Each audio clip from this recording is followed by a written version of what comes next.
Anyway, welcome to Outside the Box here on Critical Mass Radio. I'm your host, Kate of Gaia, with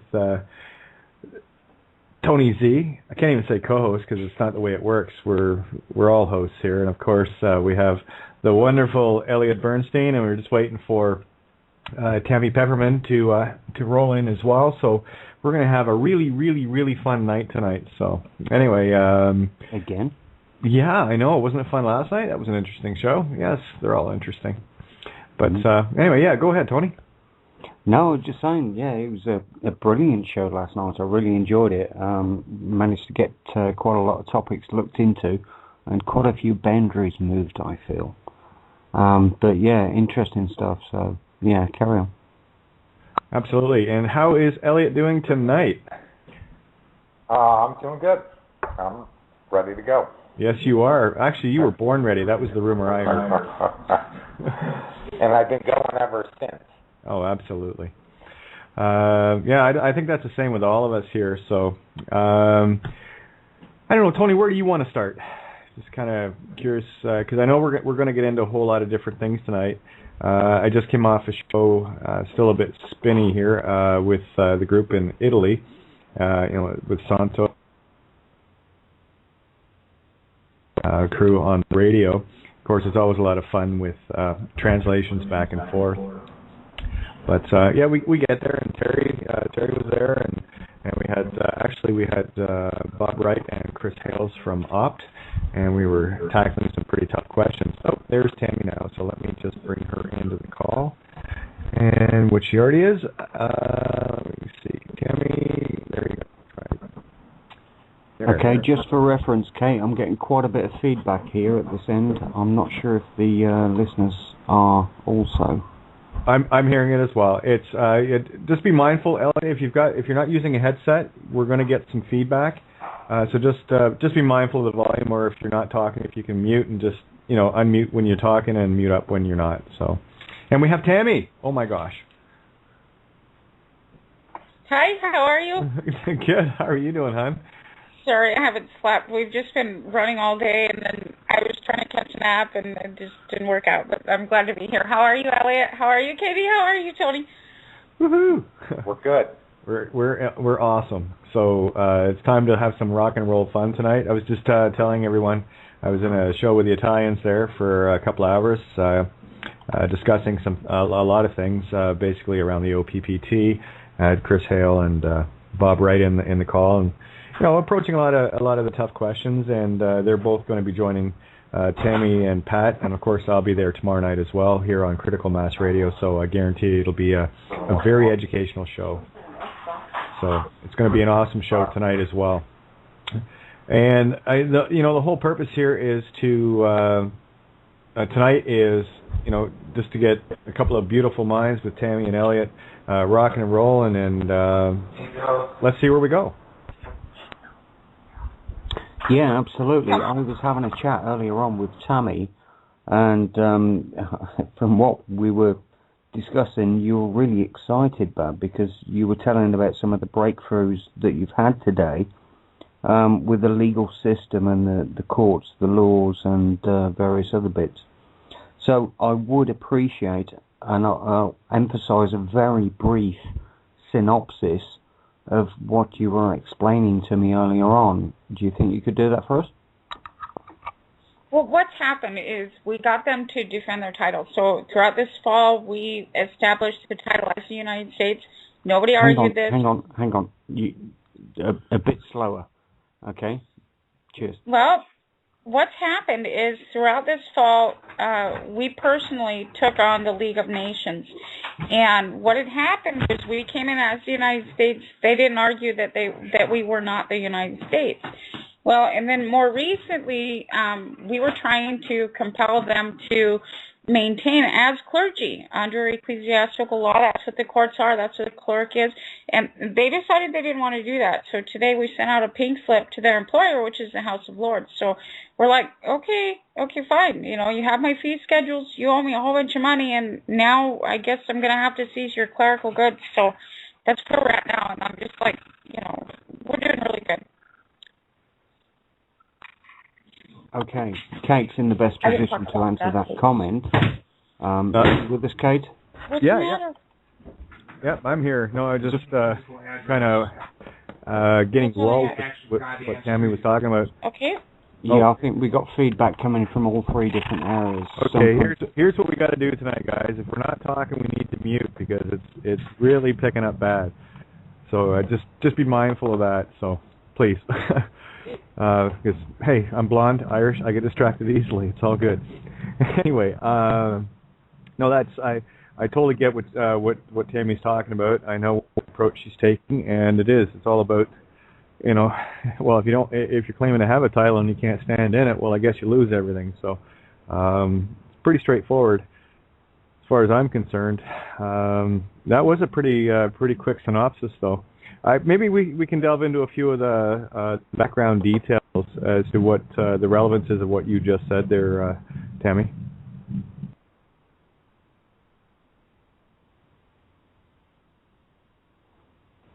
Did we lose Tammy? I think we did. One sec.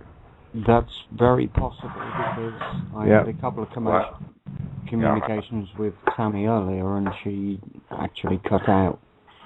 Yeah, well, it looks like I've got her back, so... Oh, maybe not. Who knows? Well, we're going to figure this out. Call failed, so I'll have to wait for her to rejoin. Her Skype might be down. Can't tell at this point. No, okay. She's still showing online here. Yeah. I had that as well. Okay, Elliot, anything happened your end? No,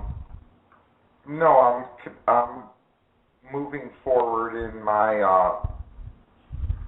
filing, but things have changed significantly now that we have evidence that not only our due process rights were blocked in the courts, but that judges who were trying to do the right thing became targets of these the heads of the courts in New York, and they were violating even the judges, bugging their chambers and everything, as we've discussed.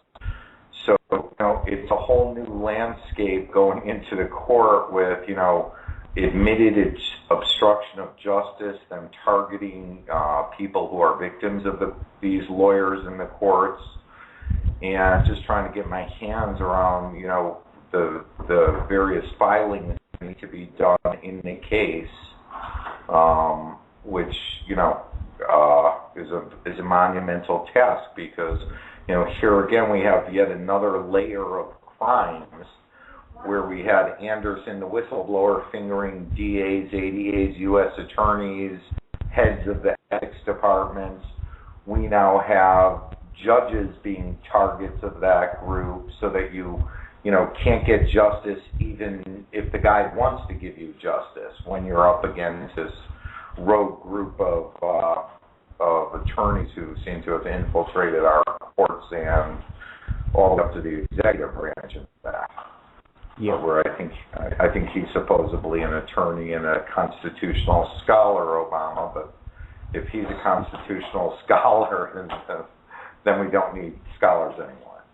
He's not constitutional, and he's definitely not a scholar. Not a scholar. No, he's what we call a drug dealer out of Hawaii. But that's a different story for another night. We got wind of the judges, some judges in your case, being wiretapped illegally, of course. Well, what's legal anymore in their world? Apparently everything. So I'm not going to get into that. In their chambers, in their dressing rooms, in their homes, this wasn't just a little bug. This was complete surveillance of a human being. That's exactly what they did to the whistleblower. 24/7 monitoring of a Supreme Court of New York disciplinary attorney who was trying to do her job, and then ran into a foul of the corruption, and she went to expose it, and instead she becomes living in a box like Julian Assange, but with wires all over, people violating her computer, hacking her emails, tapping her phone, and 24/7 surveillance. I mean, you got to wonder where they're getting the money to run these kind of operations, where they're bugging judges and stuff. Elliot, you missed the memo. We're all being tapped. We're all being watched. Every single frigging thing we do is being watched. No, don't generalize it like that. Nobody can watch that much shit, no matter who you are. Do you want to bet? No, I do. I want to bet because I know the physical impossibility of people actually wasting their time reviewing. Well, here's the problem, Tony. They don't need to watch. They might be able to watch 4 billion people. They might have cameras on every street. But you need somebody to actually sit and look at this stuff, filter it, make tapes, copies for the people who they're doing it for. You need call centers like in AT&T, fully staffed, just to do a few thousand people. All right. When you're talking millions of people, and 24/7 surveillance means on-site people surveilling you, you are talking a monstrous cost, not just listening to their email and telephone system from afar. Can I comment? This is like an insurance company following you around when you have a slip and fall, where the cost of this is insane. Elliot. And so, where they use public funds, well, the question becomes how much of the public fund were these guys using to target public officials? Okay, over to you. So, Okay, here's the thing. I'm going to agree with both of you from two different realms here. What Tony's talking about is in this realm there are no secrets in terms of anything, in terms of the consciousness. However, there's no physical possible way they could monitor everyone. You're 4 billion aliens. Okay, hang on. Monitor 4 billion humans 24/7. I realize that there's a bigger game and a smaller game. What you're referring to is a smaller game, and yes, they're going to monitor, ones that would be deemed to be critical players in their game that's kind of messing with them in terms of how they want the timelines to run. So I'm trying to merge both of these together. So you're dealing in a physical and an ethereal realm here at the same time. There are no secrets in the ethereal, and everyone of interest, quote, quote, is surveilled on both sides of that. They're not going to waste time surveilling in the physical sense, a single mom going to Walmart and, doing her day-to-day job kind of thing. So, but they will definitely be interested in people like us, people like you, and a lot of people that I know. So in that light, there's definitely a means to surveil people of interest. But and I'll tell you, those lists, by the way, are growing, and the task is beyond human. You can have computer-generated systems that are, watching you from a satellite and targeted to your RFID chip and all those wonderful things. But in the end, you need human beings to take that data and bring it to the people who you're targeting. And then you have to go through that data. And I'm telling you, I know what was going on in these call centers at AT&T and elsewhere where they were even just doing it on a search basis kind of thing. And, of course, targeting on certain individuals. Now, when you target on an individual, it takes man-hour. And you cannot put that man-hour into the global population. Okay. But that doesn't matter. What's important here is that they're taking extra steps on people who are government officials trying to do their jobs. You've got judges who are trying to rule for people, and they are going up against the corruption, and they're being set up, monitored, so that they can be set up, so that when somebody's got a bug on you, they've got advance notice of almost your whole playbook. So this is one of the gravest threats, I think, to our system of justice, is the fact that internally, when you try to do something good, these are the kind of resources being expended to stop good people from doing good government jobs for people. Elliot, are you aware of quantum computers? Yes. Okay. And I understand that you can monitor 4 billion people. I truly do. But when you start to target somebody with 24-hour surveillance, that means you've got somebody following around in the car.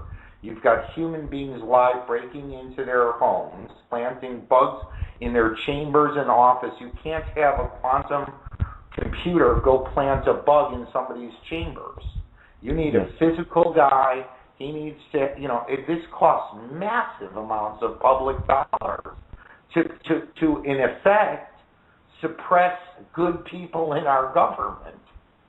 And so, this is one of the most fundamental press, meaning Tammy and everybody can do the best pleadings and have the best case law and have, but in these courtrooms where there's, corruption, all it is a denying no matter what you said, no matter how right you are, no matter how good your evidence and documents are. Now you know that when you walk into that courtroom, even if the judge is trying to do you good in a mortgage, that, one of these investment banking firms is getting people inside to block justice from any of the mortgage frauds being prosecuted. And now you see how the internal corruption is working from the inside, meaning, people are targeting people on the inside. They're destroying their life like they have to this whistleblower Anderson. They are expending public resources to fight people coming up to get justice. And really, that is a lot of work. That takes a team of people, like physical people. And Tony, I totally understand and agree with you. They can, follow a rat around town if they want. And they could go, follow you from every camera view, and quantum computing can track you and all that. But in the end, when you're doing this highly specific targeting that they're doing here, you need live bodies, and it's a major effort to start tracking somebody 24 hours. You have to have a team of people. Some people have to go to sleep. New people have to wake up to watch, and it's not done via a computer. You know what I mean? Meaning these are people actually parked outside your house following you down the street. Sneaking into your chambers if you're a judge. I mean, imagine what that takes to get into the chamber of a judge and wire it. Yeah, absolutely. I mean, they have the abilities, the technologies, and all that to do that. A case in point is, no names mentioned, but a friend of mine who has a relatively high-profile kind of job in the most, how would you say, legal sense of the word, and he has been tailed and hounded by a certain group of police. And, of course, that involves CSIS as well. And even actually ended up spending, had everything vacated, a week in solitary confinement, just trying to do his job. And no sooner did he get out than a few days later, they're on him again, and hounding him and writing up fictitious tickets that, of course, he took down, and they got destroyed. But it certainly started raising a lot of questions within that court as to what the hell was going on, especially after a judge just ordered for this individual to be left alone. So what's happening here are the dogs, the rabid dogs that are running rogue, and we're talking about most police. I'm not talking about some. I'm talking about most, because even the ones out doing the tailing, they're they're following their master's orders, right? See, that's the difference between me and them. They have masters, I have me, and so it's very evident. I mean, again, and we can talk on high level profile or low level profile. It really doesn't matter what it boils down to. I'm going to go a little surreal here, and then we'll get on to a different topic. But there are certain individuals on this planet that were known before we even got here, and that's the ethereal side of it. Because with the time technologies that they do have and are using, and I've experienced it, so has Tony, in real time, no less, time jumping and whatnot. They know exactly how dangerous certain individuals are, and they do their damnedest to marginalize and destroy those people that are trying to, maintain the real timeline of heading back towards truth.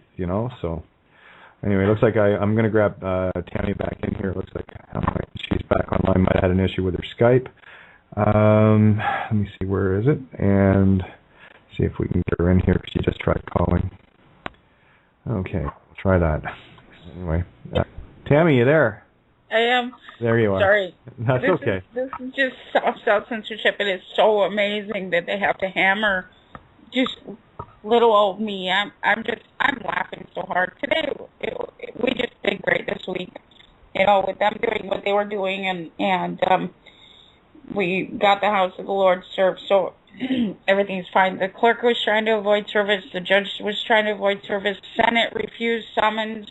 I mean, it's just like, this is amazing. But we're doing great. Anyway, they don't want to act like clergy. That's fine. They're not even adhering to ecclesiastical law. They're not adhering to code. They're not adhering to statute. They're not adhering to federal law. Nothing. And ultimately, it comes down to their employers at the House of Lords. I sent them notice today. We said, hey, you better tap on your risk management because your employees are screwing over the United States. We've been acknowledged as the United States, and we need to do something about this here. So we put a claim on their ecclesiastical goods today. And that is a big deal for those that don't fully grasp what Tammy's saying. When you understand that ecclesiastical law, let's go back to the Pope stepping down. Maybe he knows something and is running. Yeah, absolutely he does. But and I've said it before, what this entails is the entire system collapses around it.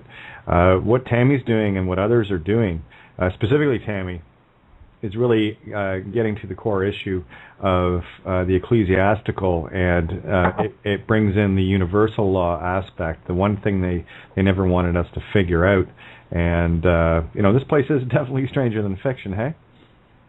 Absolutely, and the premise of ecclesiastical law is everything that occurs to you or is done on behalf of you, the benefit, the rights, everything else. You're of dual mind. Everybody's of dual mind. They're insane.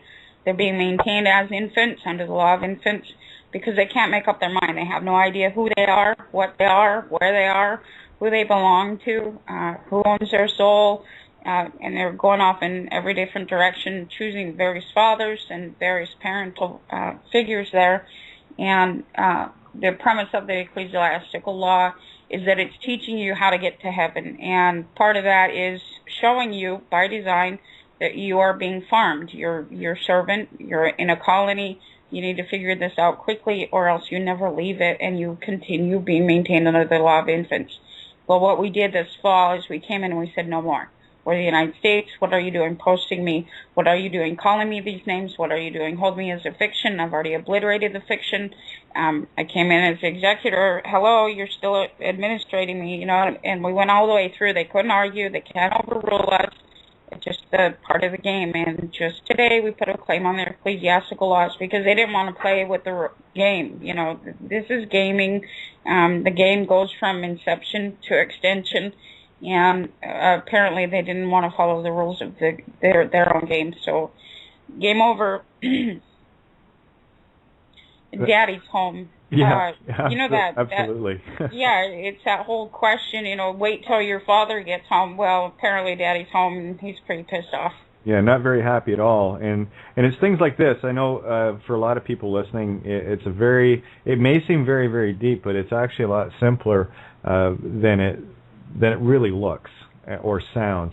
And that is the real trick in keeping something so simple, so complicated.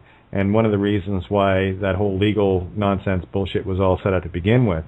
The truth of the matter is, when you're dealing with the Bar Society, you're actually dealing with citizens of the City of London, because that's where they're registered. They're registered as, foreign agents. So every lawyer, judge, attorney, prosecutor, whatever the hell you want to call the legal clergy. The bottom line is, by the way, let's get straight. Those roads all go back to Rome. But again, if you're dealing with a defense, I'm going to speak very bluntly here. If you're dealing with a defense lawyer and a prosecuting lawyer, you're dealing with the same beast. They swore an oath, 3 of them actually, of allegiance, where their bar membership and the crown comes first, and everything else is secondary. And what Elliot was talking about with the defense lawyer, a whistleblower that was helping him and had been wiretapped to the nth degree, more proof that not all lawyers and attorneys understand what is really going on. It's a very few.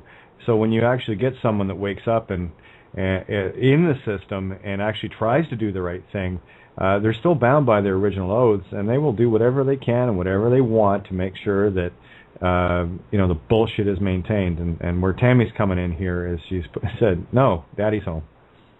Is that right? And it's just so profound. And the Bar Association or British Accreditation Registry is determined upon your value of yourself. So here you are, you're taking credit applications, mortgages out, you're signing those debt pledges, and so they're maintaining you in this fiction of debt because you believe that you need to earn your credit, and that's what's going on. The Bar Association is British Accreditation Registry. That is Dun & Bradstreet, the credit registry. Lincoln worked for the credit registry. Who else? Taft, Cleveland, and one other one, Garfield, I think it was. They were all credit reporters for Dun & Bradstreet. And people just have to realize, hey, I already am. And it is so, it's absolute. Absolute, that word means away from the solution. It means it's perfect. And Jesus always maintained, when that which is perfect is come, then that which is in part is done away. You're no longer parted out. Once you find the self, you're whole, you realize that you already are before you earn the right to be. That's perfection. That's 1 Corinthians 13, by the way. And it's just so, we are in the new time. December 21st, time as we knew it ended. And this is what is happening now. This is what was supposed to be, what is, and what will be, all at the same time. This is amazing. I couldn't agree more, and yeah, it's definitely definitely. I hate using the term New Age, but here we are, having passed through that portal, if you will, and moving into a new paradigm where enough people are awake now, and more are waking every day, that is just adding more and more fire to this consciousness, and it will be in the twinkling of an eye. It's going to be quite something. Yeah, no problem. It is. I mean, just this past week, we had a judge come in, and he actually was speaking to himself in the order because he was so rattled. We were making him defend his title and all this stuff, and he was so rattled. He and I quote, "That's what we'll do here." And I'm like, holy crap, he's talking to himself. This is what happens when they go into chaos, and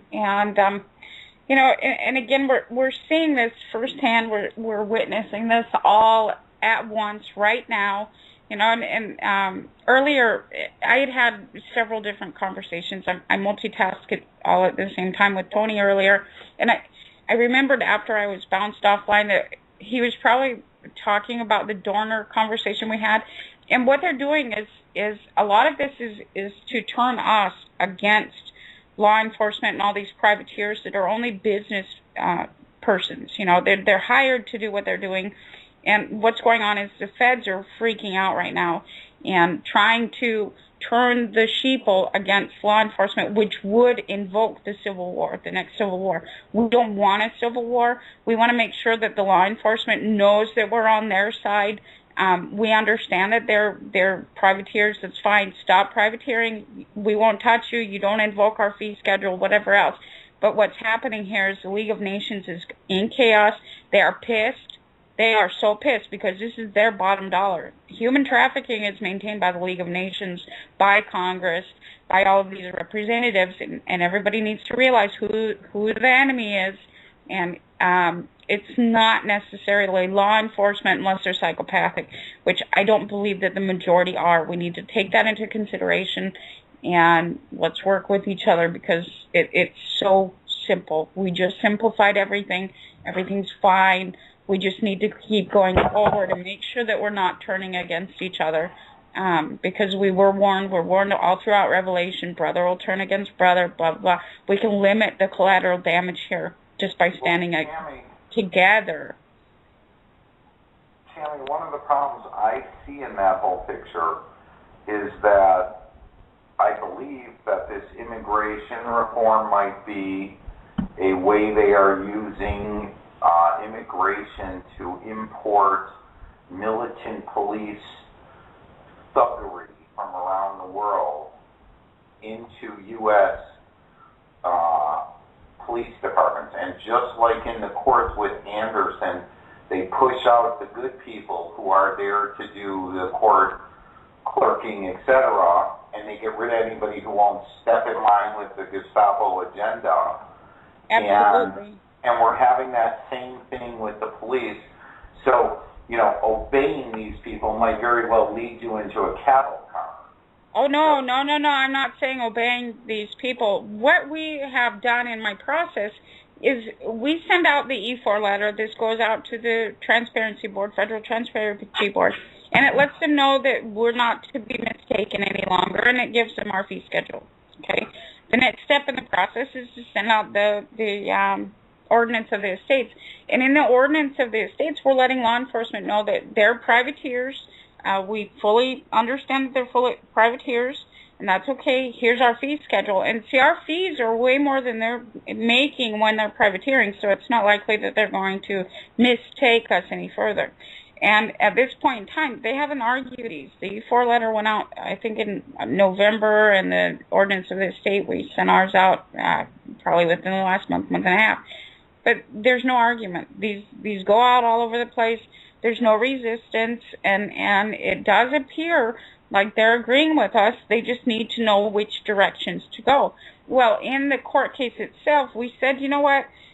Because you want to maintain as criminals and you owe this amount according to our fee schedule, we're going to give you 70% in administrative fees. And what that means, and a lot of people's eyes just got really big, and the hair stood up on the back of the neck. But what that means is that includes law enforcement, that includes process servers, and the court process itself. So 70% of whatever they owe me according to my fee schedule will go for the court process, for the law enforcement.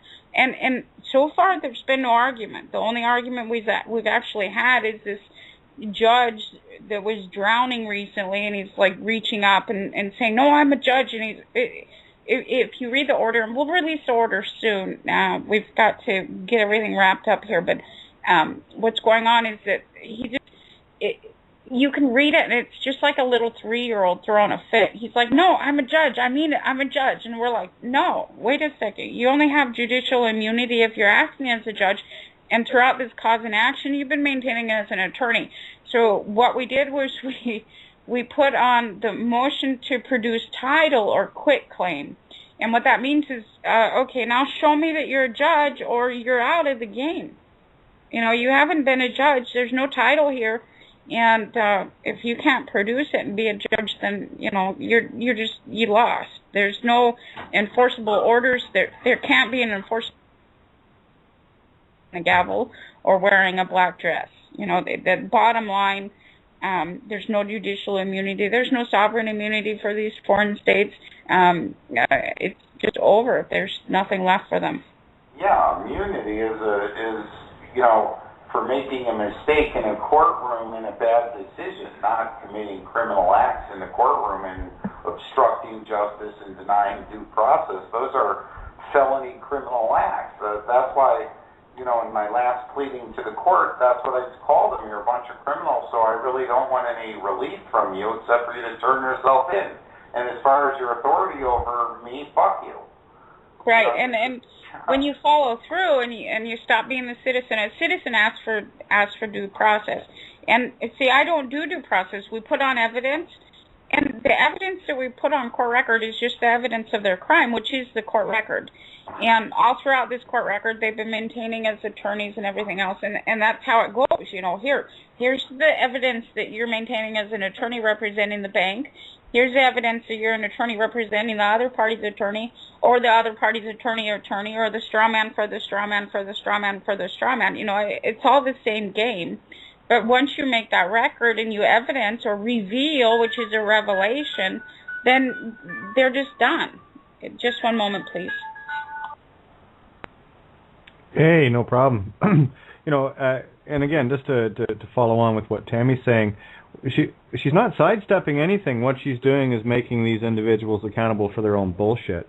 And I do happen to agree that there are definitely a lot of good cops out there that joined up with the notion of trying to be an honorable, upstanding individual. However, when you get into the cult of the blue, the thin blue line, as is the case with many good guys that are really, trying to do the right thing, they get drummed out because they won't go along with, the blatant theft that goes on all the time. Corruption. Yeah, the corruption behind the scenes, It's like they emptied my house out of, tens of thousands of dollars worth of stuff. They emptied my bar even, how's that? And thousands of dollars worth of food, and never mind other things like a banknote collection that I have no idea what was worth. It was one I got from my dad after he passed away and stuff like that. Now these are the guys that are supposed to, you get a break and enter in your home, and they're the ones that are supposed to come and investigate the crime. And it's a little fucking weird when you can't call the same guys that actually did the crime. So where do you go from there? Well, you start routing out the corruption.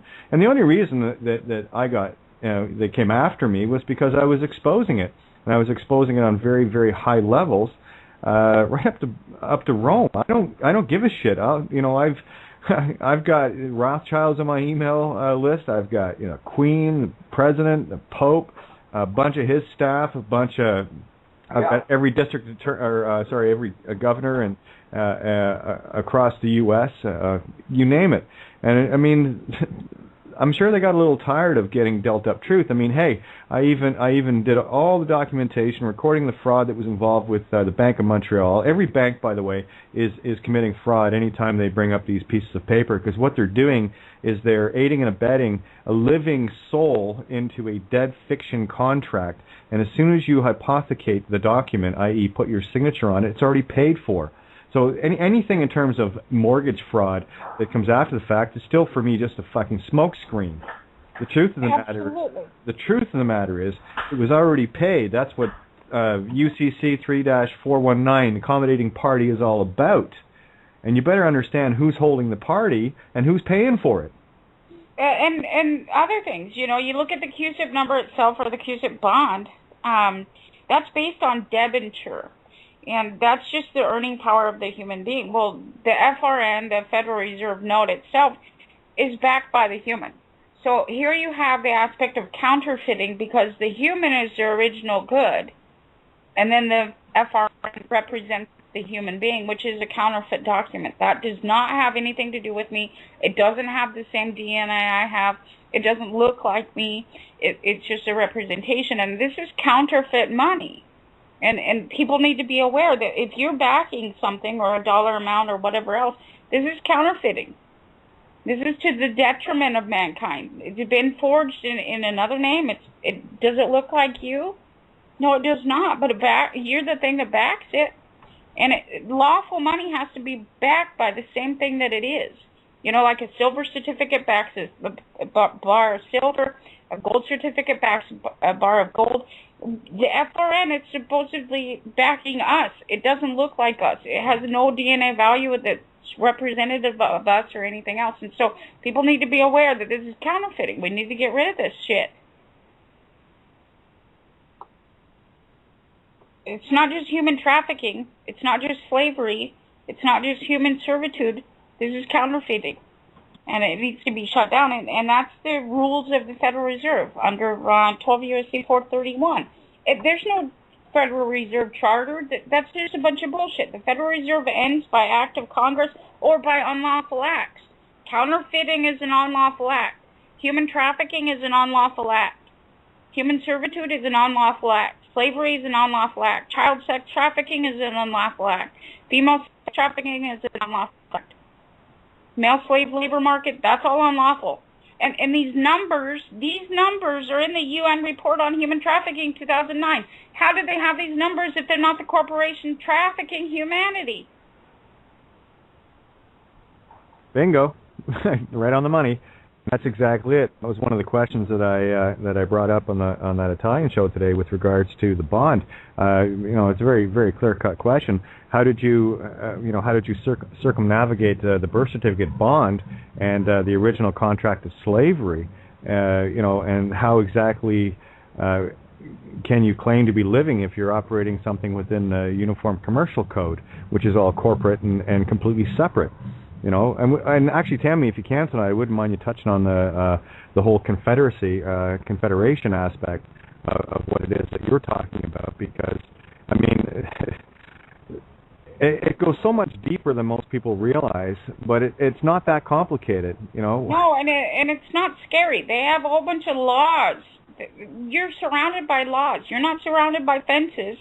You're not surrounded by razor wire yet. These are laws that are shutting up your kingdom. And the Articles of Confederation, you were talking about the original contract, that's what that is. Article 12 pledges you and charges you, the United States, for their debt. This is contrary to their original contract, which is the Constitution. The Constitution was only Article 1 through Article 1, Section 9, Clause 3. No bill of attainder or ex post facto law shall be passed.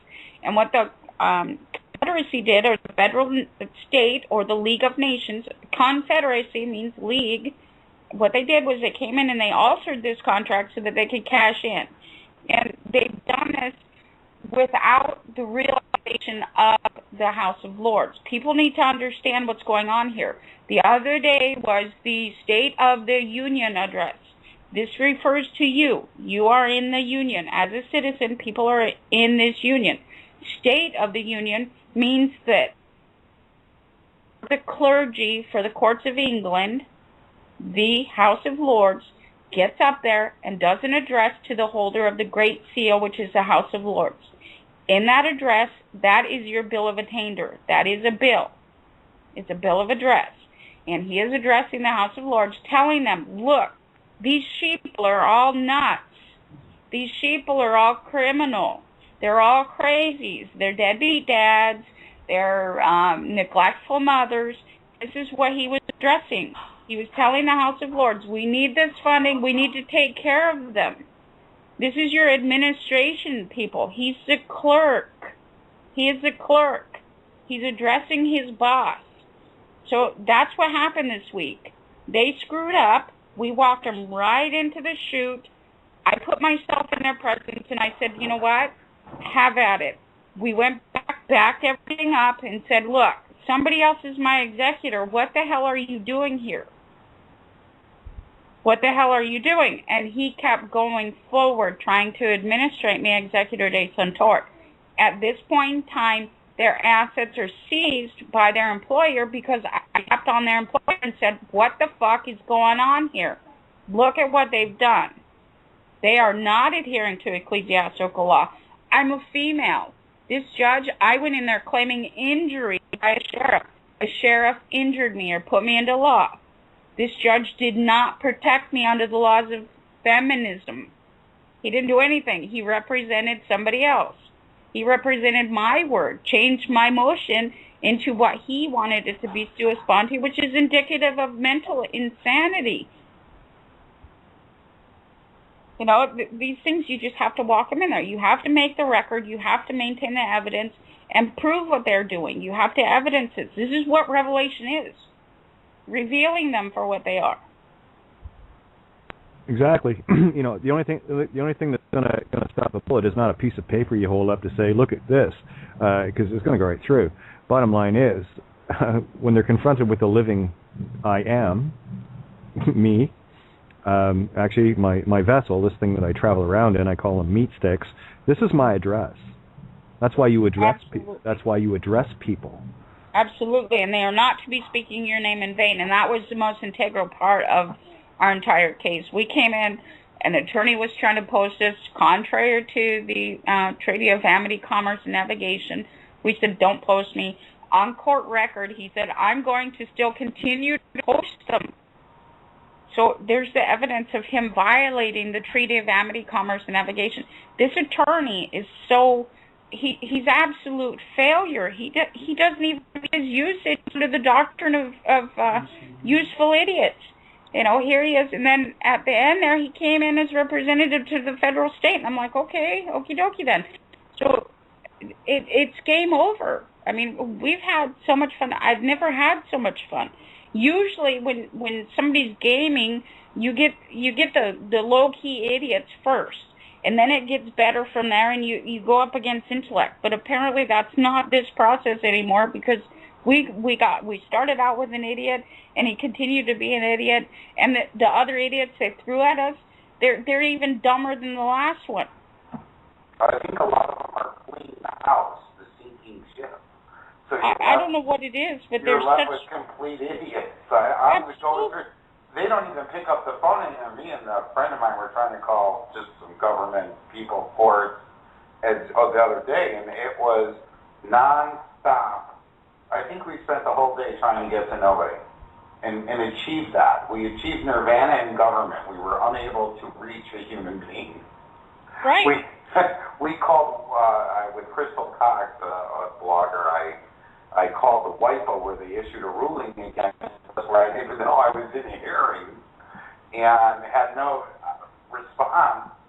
And we called up for the director, and he was the Wizard of Oz, hiding under his desk.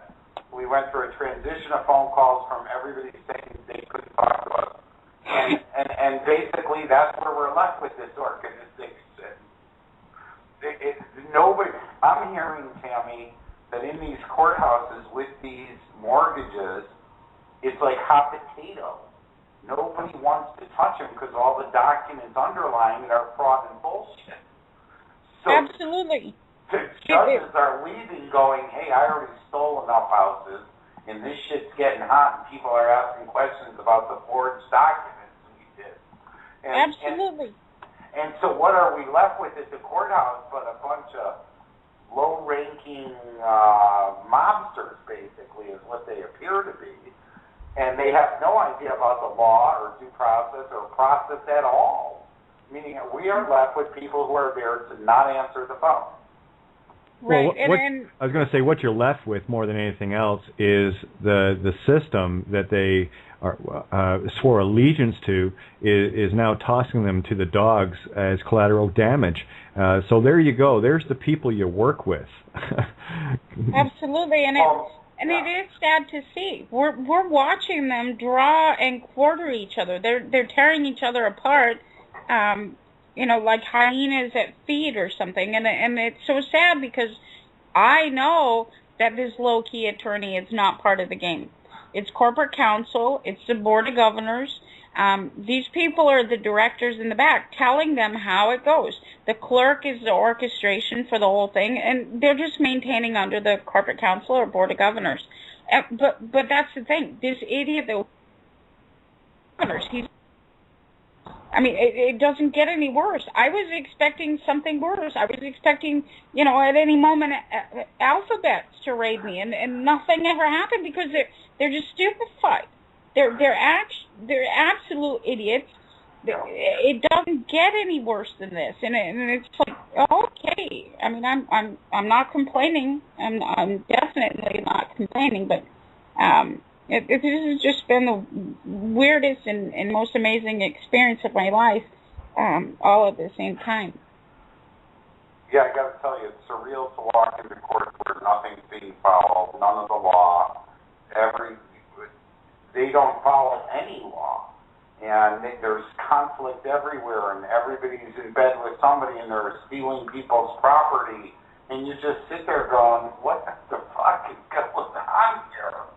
Right, and what happened when we brought in our process is actually, there's no resistance in it.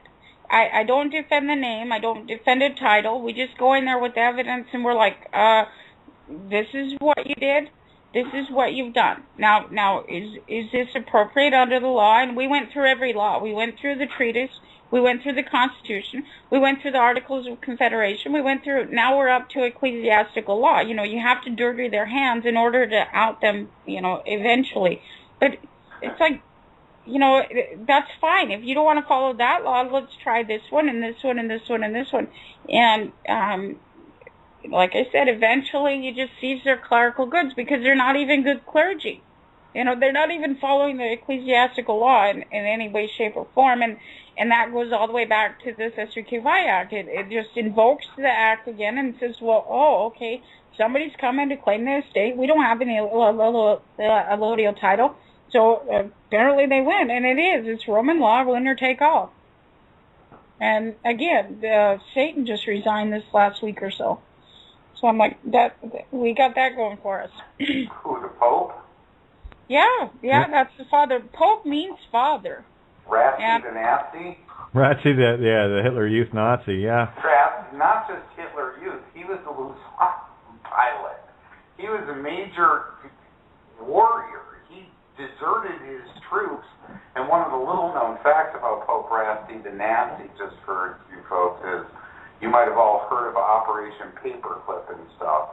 But if you read the Pope's wiki, which is interesting, it shows how he deserted his troops, went back to his home in Traunstein, where U.S. troops set up their headquarters. Now, what were the U.S. troops setting up their headquarters in Ratzinger's household for? Oh, well, of course, to protect him. I mean, the rat line to smuggle Nazis out. And now, that's who's in your court, Tammy, a bunch of Nazis who were brought in by the Dulles boys. Right, but these are their children. You know, these are the men that were raised by. Grandpa Satan is still there. And remember, all these Nazi children, if you've read the Pink Swastika, have all been raped since they've been kids. And Absolutely. they've been given to their neighbors to be raped into these priestly things with the pedophile teachers and the pedophile priest and the pedophile rabbi. But they're not really rabbis. See, Absolutely, and that's where it stems from. You know, the Boys and Girls Town International, Boy Scouts, scouting is hunting your children, by the way. Boy Scouts, Girl Scouts. These programs or programs is POGRAM. What it is it's genocidal. This is the program. Charlie Manson was created by the system. Jeffrey Dahmer was created by the system. The Pope, this is what it is. The separation of the spiritual and the temporal says you have to traumatize the child in order to hold it as product. That's exactly what, and that, now this group that's in the courts now and in the government is the Fourth Reich. Whether it's their children or not, the children have been conscripted through these horrible crimes and brainwashed, and that's the problem with Nazis and fascists. It's real hard to go out with real people, though they're 99% of the world, and say, yeah, I really am into eugenics, and useless Peter should be put into meat packing, and, because people kill you and look at you funny. So what you have to do is find victims that you can prey upon to create that next generation. So when we're talking about this, now when we speak about it, we have to make sure that the sheeple understand what these Nazis are, and this is a matriarchal campaign. It's always been matriarchal in design, and during Nazi Germany, the sheeple were presented with a bunch of males. However, this is matriarchal, so what you have is Hitler Youth programs in the public schools. The dyke female is the main perpetrator of sexual abuse, child murder, and this is who you're setting up to be in your schools. The schools only are maintained by female principals. These are principal agents, female teachers. These are dyke females. You have female social workers, female attorneys. These are predators. It's not likely that you have a natural male that's preying on children in any way, because that's not his instinct.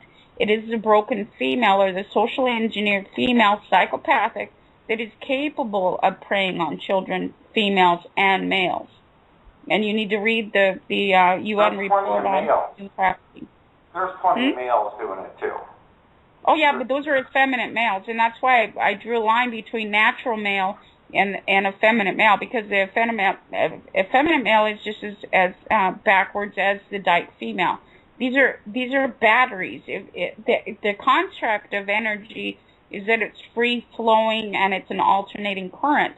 Now, when you have a female body with a male mindset or the psychopathic mindset with no impulse control whatsoever, she's actually a DC current. She's a battery.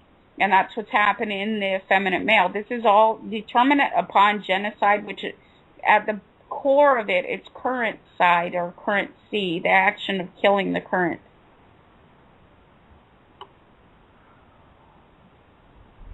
Well, my point was a little different, but my point being this, that what we have in these courts right now, and what I've been trying to get people to see, is that when you go into the court, you can't say the attorney was a bad guy because you've given him title. What you have to start saying to the people that you call sheeple is that those aren't really attorneys, they're criminals disguised as attorneys.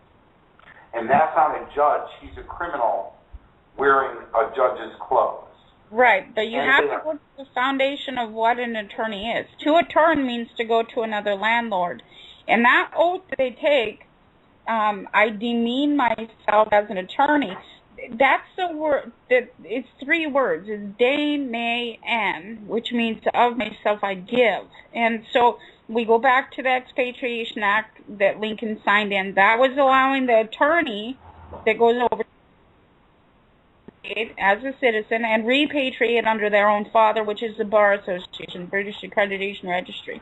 And once that occurs, then you have, of course, the selling of the soul. If you want to take it from a biblical aspect, they are not innocent. These attorneys are not innocent. They all maintain an ability in the mind to count people. They are accountants. And what they are, according to the law, they're called negotiorum gestor. And Shakespeare wrote all about the jester, too, and nobody got it. The things with the little funny shoes and the funny hats on, these are entertainers for the courts. And the court process itself is called negotiorum gestio. And what the attorney does is he negotiates you, or she negotiates you with that judge. You're the title. And this goes again back to counterfeiting. You're just the property. Absolutely. Pretty much. And actually there was one comment that was made as well in terms of differentiating between the effeminate male and the dyke female in terms of the psychopathy that is involved in that. It has nothing to do with sexual orientation or anything like that. What we're dealing with is a psychopathy. Absolutely. Yeah. Just why. I mean, I came out as a lesbian, right? Yeah, we heard that actually. Absolutely. So now your life is that schematic. Absolutely. Elliot's a flaming lesbian, everybody. We need to understand that he only likes females. I do. I in fact find that the female has been destroyed, and without it, we don't have any nurturing or womb to our society. And so what we have is this testosterone-driven psycho-male bullshit that's destroying the whole fucking place. And we're pagans. We always had, in those days back in the day, I liked it because it was 51% female deities and 49% male, so that we could never have the winning vote and things, because that could kill our society, because we're not protecting the womb at that point. We've moved into a male domination, which spirals into no cure for anything whatsoever. But you have to break that down, too. Now, this is a matriarchal society, and the male dominance that you see is based on the adaptation of the female. For example, during Bolshevik Russia into Nazi Germany, the females were the ones that were targeted. And what was happening is the League of Nations comes in and rescues them after the matriarch implements war upon the female. Now, they were slaughtering the males and children in front of these females. Okay, then the League of Nations moves these females as refugees to another country that does not speak their language, that does not have their culture, and everything else. Her instinct is to breed again. All she wants to do is maintain a family. In that instinct, she breeds again, and she teaches her females and males that the male is harmful to society. All they saw was the male. This is why there's the rules with the U.S. military, with every military force, that the female is not allowed to go into war. This is the purpose of this. These victims are only seeing our males going into war, and so they believe that the male is the harm on society. Well, and part of that was because in the beginning, when an attacking tribe might have come to take your tribe, and you had to defend yourself, you threw the males out there and you ran the women off with the children. But we don't live in that society since the caveman days. So we've minimized the woman, but she doesn't have the corresponding role anymore. So no, because she's been taught through feminism that she has to earn the right to be. Feminism tells the female that she is not anything until she earns the right to be, and that's the other end of that adaptation. From Nazi Germany, these females bred again, they had more children, they were teaching them to fear the male. The female is a biological animal. We're animals. She has to adapt to defend herself, and in that she's producing norepinephrine, which is a fight response, and testosterone. However, the female brain, we have no impulse control. We have very little impulse control. So if we're overloaded with testosterone and norepinephrine, which is a fight response, we have no control whatsoever. We are in chaos. We are vicious. We are psychopathic. And now we've got the implementation via the medical and food industries, and she's drinking this shit. 5-Hour Energies is loaded with epinephrine. This is a pseudo-norepinephrine. She's taking this as Sudafed, as Actifed for allergies. This is norepinephrine. This is a fight response in the male. The female should not be taking these inside of her body because it makes her more masculine. It makes her, with the lack of impulse control, it's in our frontal lobe, it's a biological thing.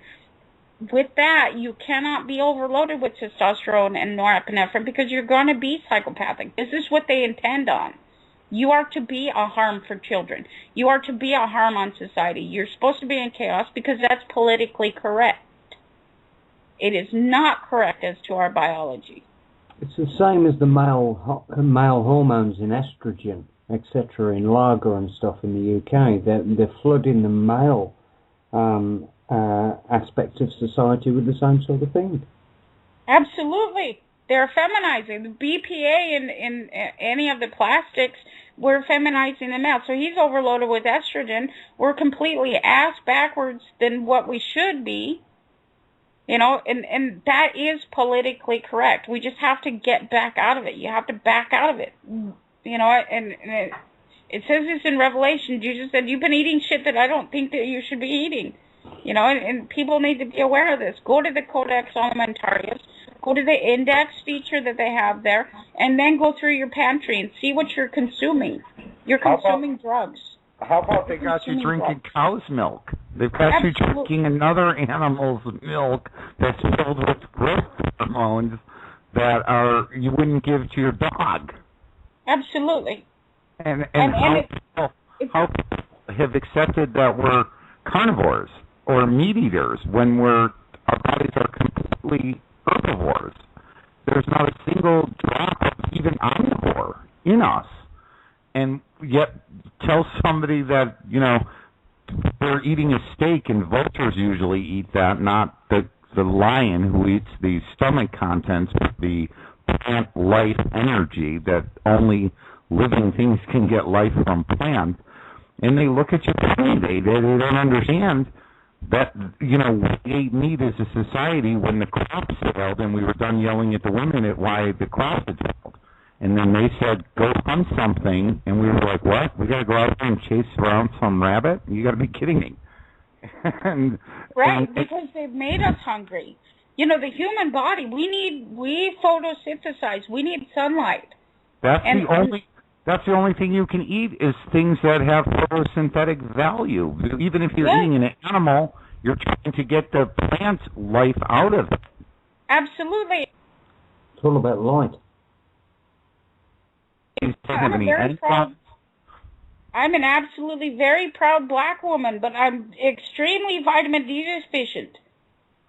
You know, we need sunlight, and a lot of people are not realizing that because of the lack of sunlight, we're starving. We're starving to death. Exactly. The powers that be. Then they put sunscreen on, which is a bunch of poison sold by, you know, cancer stimulator. Oh, sorry, what? No, it's a cancer stimulator. No, I did want to make one point while you guys carry on. This is friggin' awesome. But one of the things that I want to bring to the table, you know, they talk about hurting the people and all the rest of it, and, you know, you wonder, well, why do they mention things like, you know, cattle, chattel, everything else? And then you stop and think of, well, if you're ingesting the DNA of another animal, it's intermingling with your own. And if you're wondering why people act in a herd mentality, well, maybe they might want to stop eating cows and other animals that I call it death eating. And you guys are absolutely right. We are a photosynthetic organism, and it's I know it's a tough call for people. You'll have, well, my blood type says I have to eat this and that and the other, and quite frankly, the more I look at it, the more full of shit I see it as being. The simple truth is this: anything that you think you need in terms of animal, byproduct, you can get anywhere in the fruits. But you get more of it. Oh, totally. The whole concept of eating meat for humans, it's been sold to you by an industry that was making money off you and didn't care. For example, milk does a body good if you're a calf. It doesn't take a fucking genius to figure it out that no other mammal sucks some other animal's tit after 4 years old. I think a whale that goes 4 years, And, if you're breastfeeding your kid at 13, you might be looked at a little weird, but nonetheless, all mammals go to water afterwards. Nobody sits there and sucks somebody else's breast milk. It's the bizarrest concept in the world. But, with good advertising and brainwashing in the school lunch program, you can make a person think eating fucking shit is okay. And I guarantee if I raised you eating shit, you would think it's fucking great. Hey, hamburgers. And that's part of the rape of the child's mind, too. You don't give the child the freedom to analyze. But I can tell you that, whenever people come to our home, our children's friends, and they know that my kids have never eaten an animal, and they're like, how do you live? And I'm like, how do you live? What are you doing to yourself? These kids, once they realize what they're eating, don't really want to eat it and go home and say, hey, Mom, can you get some of that soy milk they have over at Elliot's house? Because it's really good, and it makes the cereal taste better. And even though their cereal sucks because it doesn't have any sugar in it, you know what I mean? You've got to start reprogramming the children first and letting their bodies have what is naturally right for them, not what is being sold to you every day, 24 hours a day with SpongeBob. Exactly. Yeah. And actually, the vitamin iron that's advertised with these things is actually iron fucking filings. You know what I'm saying? I'll go, Tony. Again, remember this statement, guys. You are what you eat. So, I'd be a little bit more careful about chowing down on some dumb cow or, a chicken. And you got to remember, too, they do the utmost in terms of when they slaughter these animals to make sure that it's not painless. They want to make sure that the animals that are coming up the chute get to see the animal in front. So by the time you're about 10 animals in, that animal knows what's going to happen, and every one of their cells is filled with terror. And you wonder why you react the way you do. Well, if you're eating terror, you will be terror. That's how it works. So maybe a minor adjustment in one's diet might be an advisable thing. And there is, like soy milk, there's almond milk, there are all sorts of juices. Again, we're still dealing with processed stuff. Seriously, if you want coconut milk, crack open a coconut, That's the way to go, and people think that's hard, by the way. You throw in a bunch of fruit in the morning and give it to your kid as they're walking out the door. They're healthy as shit. I'll tell you, I experimented with my children. I thought, I went vegetarian with my wife, and, I was a big Chicago meat eater. I never ate a vegetable, really. And so it was new for me, but I thought, oh, my God, we're going to do this to our kids. They're going to come out with rickets. They're going to be skinny and deformed. And, they're not going to be up to par if, destroyed them. Well, the exact opposite. They're well-tempered. They're, even-keeled. They're sweet as sugar. They don't eat any sugar. They're sweeter than sugar. My one son is 210-pound linebacker, varsity. Elliot, I was just going to ask, can you back off your mic a little bit? You're really overpowering it, and it's breaking up a little bit. Is that better? It's not loud, but that is a much clearer voice, yes. Thank you. Sorry about that. And, instead of my kids being deformed mutants that I thought they would be, or really skinny. In fact, the opposite. They're top athletic. They're top in, their brains. They're so nice. They don't go through these other fits. They don't need the Ritalin and the Thorazine and whatever else they're shoving in every other kid in school. And it really is a beautiful difference. They don't have any sicknesses that I've known of their whole lives. Their bones aren't breaking from never drinking a cow's milk. They are, I don't know, but they're much better than what I was. Their bodies are better. Their ability for energy is just amazing. And many people have tried to convert them, had them at their house, said, oh, come on, eat a piece of this. In fact, my son, to go out with the football team, the seniors said to him, you have to at least take a bite of chicken when we get to the restaurant. So my son, bending a little bit to peer pressure, took the bite of chicken, and everybody's like, oh, what did it taste like? And he goes, oh, it tastes kind of like veggie bacon. You know what I mean? Meaning chicken to him tasted like vegetarian bacon. And there's a critical point you just brought up, Elliot, so critical. And again, here's that whole cult pressure of peer pressure and the rest of it. And that's exactly how they've controlled us. And this is one of the reasons why we don't just have to stand individually, but we have to start standing as community. Where I'll tell you, if I was around that situation, one, I'd be after the teacher's ass or coach or whoever, because what they're doing is they're breaching a fundamental choice to try to bring somebody into a peer collective under their control, and quite frankly, that to me is another form of slavery and mind control. So, quite frankly, yeah, and I get your point. The mirror opposite of what quote meat-eating kids would say. Well, it take exactly. Yeah, so it's interesting. Right, and even though he bent a little bit to peer pressure, which he normally doesn't, but he wanted to go with the seniors and he was just a freshman. And so he agreed to that and kind of gave in. But in the end, what it did for them wasn't support their meat eating. It was a complete contradiction. And that, I think, is very important in his ability to say against what they were doing after he tried what they do. And said, no, I would never eat that. I'm fine with veggie bacon.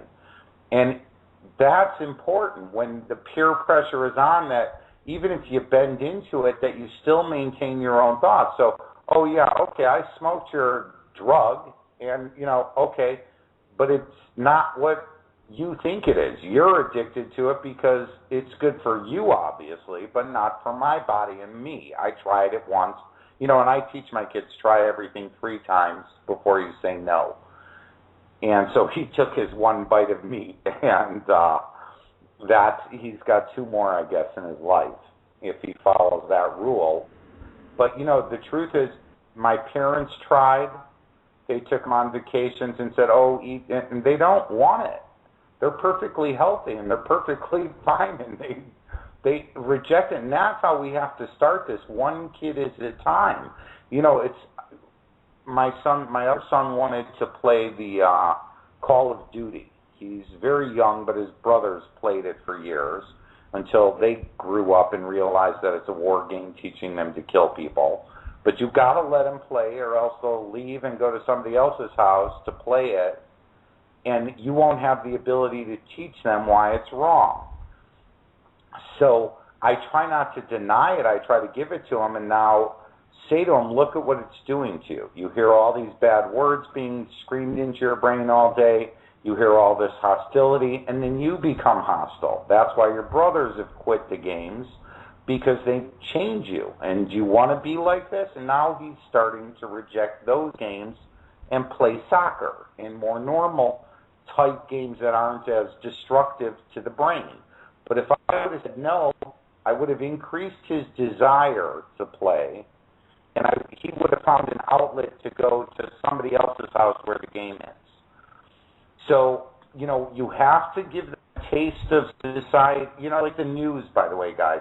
My kids watch the news and think that it's like a soap opera because every time we watch it, I'm screaming about Nazis and that the girl broadcasting the news is a Playboy bunny who made her rise to journalistic integrity by sleeping with everybody in the newsroom.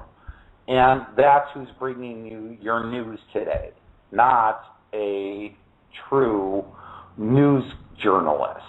And so now my kids look at news and they don't believe any of it. So their first thing is to question every story. Oh, what is that? Why did, the other day we were talking about why was Sandy Hook, important, and why all these gun stories every 5 seconds now. And they see that, the government is trying to take away your right to arms. So they're using their propaganda, bullshit, stage TV news, which is about as staged as anything I've seen created in Warner Brothers backlot in the last years. And, even that fireball today, my son was like, is that real, Dad, or is that just some bullshit? And I'm like, well, 99% bullshit. And what are they trying to sell? Maybe that soon there's going to be meteor showers that, devastate the world. Who knows? But each one of these news stories, in fact, what we were watching then turned into, I think it was Jon Stewart. And Jon Stewart did a little thing on that and said, wow, these people recorded this meteor from car, they've installed cameras in cars in Russia. So a lot of that meteor was recorded by these car cams. Well, we tune into one car cam and the people are just kind of talking naturally and it's real, and he's like, oh my God, a meteor's heading to our city.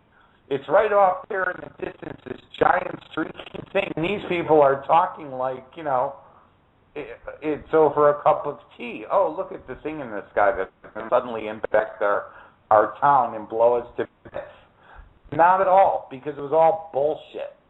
And when you see these war videos, they're grainy and there's no journalist down at the battle of whatever battle, if there has even been any battles in any of these wars, since they're not really wars or declared acts of aggression, I guess we should call them.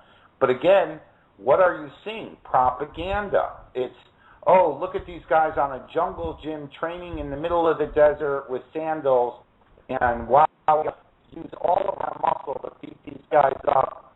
And my kids look at them, and, they're so anti-conditioned to it that they say, those are the guys we're fighting, Dad. They're running on a playground set that we use at school. They're going up against our warplanes and stuff. And now they see through that matrix.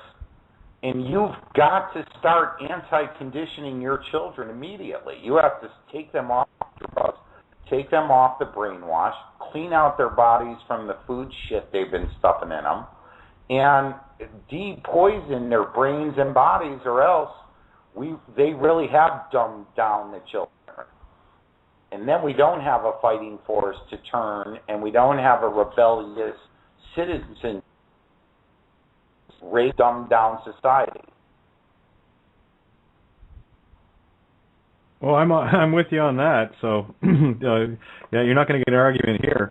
But again, it's and that's one of the things that I love Tammy brings to the table as well, is because she calls it for what it is as well, and it is we're dealing with like psychopathy at a level. And it's ingrained so deep because, what are they teaching in school? If you're learning something in school, which you're not, but anyway, all the books. I think it was you, Tam, that brought. I even missed it, and it was so bloody obvious is why I missed it. Rand McNally and the Rand Corporation. So I'd love to get your comments on that.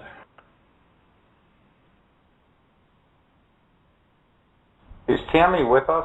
Yeah, I'm just double checking. Yeah, it looks like it. Wait one sec. Oh, she fell out again. Shit. Yeah. Oh, where is she? Oh, this is. I did have an idea today that came from my wife. I probably should say my wife had an idea that I'm taking today. Okay.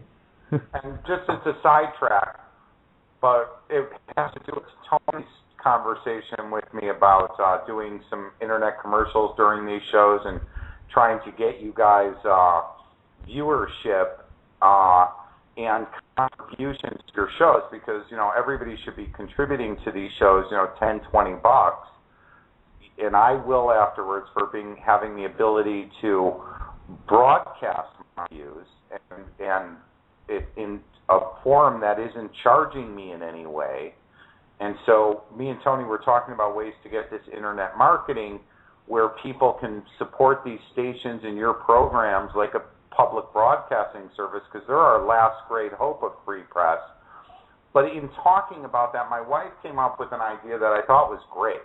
You know that Al Jazeera just bought Current TV,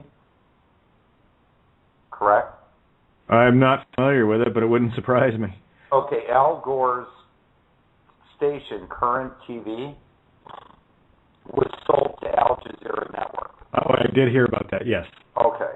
My wife's idea is interesting. She thinks that a bunch of these shows should all start to look at buying one television station and put up a 24/7 channel of internet broadcasts like these and give them millions of viewers for just a short period of the week. You guys would, per se, do 3 spots over the course of a week of your show for whatever, 30 minutes or an hour, whatever, and do it as a public station where we raise the money through the internet efforts to support these websites that only get 100,000 listeners, where now if we could, all unite together to buy a station and we all, start to contribute and get funding for it, like a public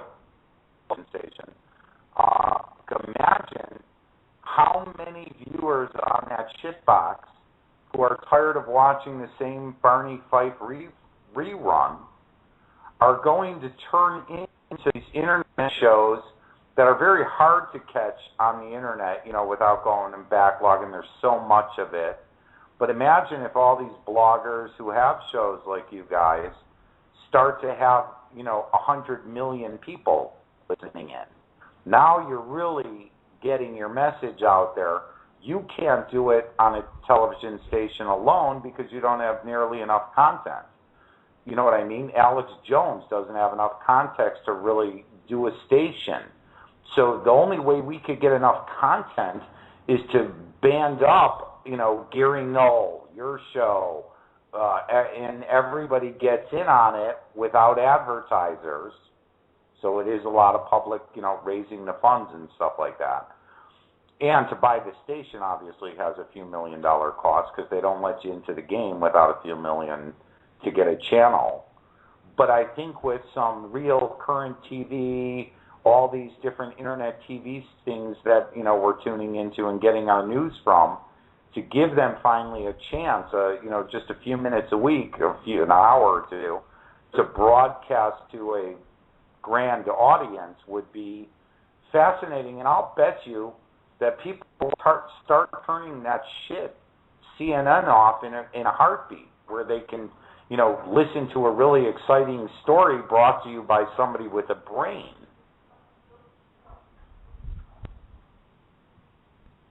I was going to say that's a very novel approach. Yeah, Tony, jump in on that.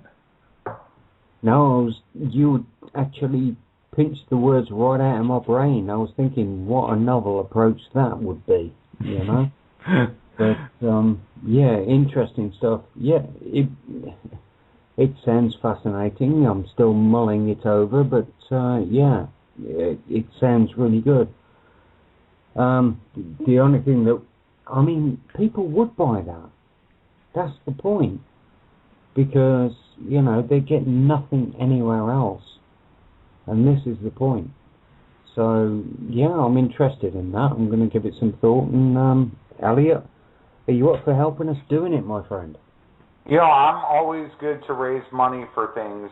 So if you need somebody to, go pull teeth from people to get the money to get this thing funded, and I know the cost of a station license is in the millions of dollars, but I do know a lot of these internet shows could all contribute a little bit together to get that license, and then we would really have, I would call it IVTV or something, internet TV, IV, whatever. And I am telling you, everybody's sick of what's on television. I mean, when you go to surf news, you go to 4 channels that are selling the same exact story, pictures, blah, but one with a Republican flavor, one with a Democrat, all being sold to you with these gimmicky drug ads in between, and you're disgusted with it. CNN used to be able to give you the news in 22 minutes. Now it's 24 fucking hours, and it's nauseating because it isn't news, and it's boring. Very. People talking to our Mika Brzezinski, some spoiled, rotten twat loser, whose father's into world dominance and taking over Poland for their family so they can be the New World Order or some bullshit. But, that's who's bringing you your news. Joe Scarborough, a guy who murdered his intern, and that's who you're, and what's the other guy, Anderson Cooper. Oh, like he's a guy for the people. What's his family, the Vanderbilts or something? I mean, come on. Who's Wolf Blitzer? Who's his dad? Or no, Jimmy Kimmel's his father. And then he's from Israel, and he's from some bizarre sect. So, I mean, our news broadcast isn't news. It's brainwash. And if you gave people a channel that they could turn into and listen to the, let's call it the 50 best internet broadcasts of the day, you know what I mean? Where we give a platform to internet broadcasts. I'm telling you, I'd never turn back to anything but Discovery and Nature Channel maybe once in a while. Yeah, but even then we could bring truth to that forum as well, and talking about things like geoengineering and how we're actually destroying that on our planet to such a level. I mean, the madness has to stop. That's the bottom line.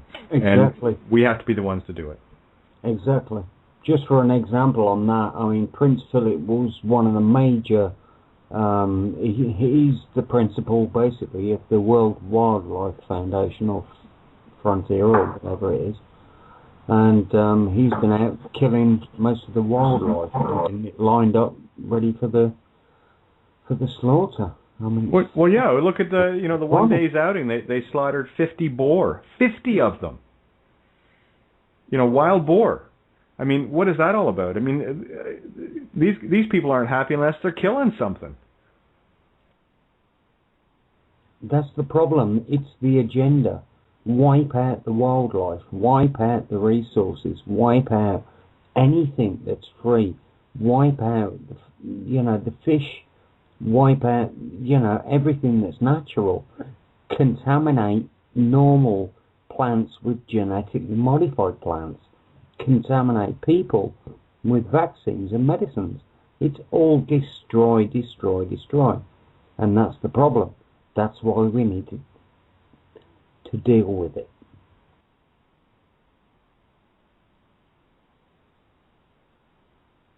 Oh yeah, I couldn't agree more. No, I thought Elliot was going to jump in there.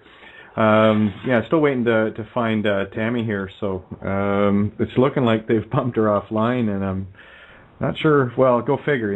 They love hacking with people like us, and I know Tammy was bringing a whole lot of fun stuff to the table here tonight.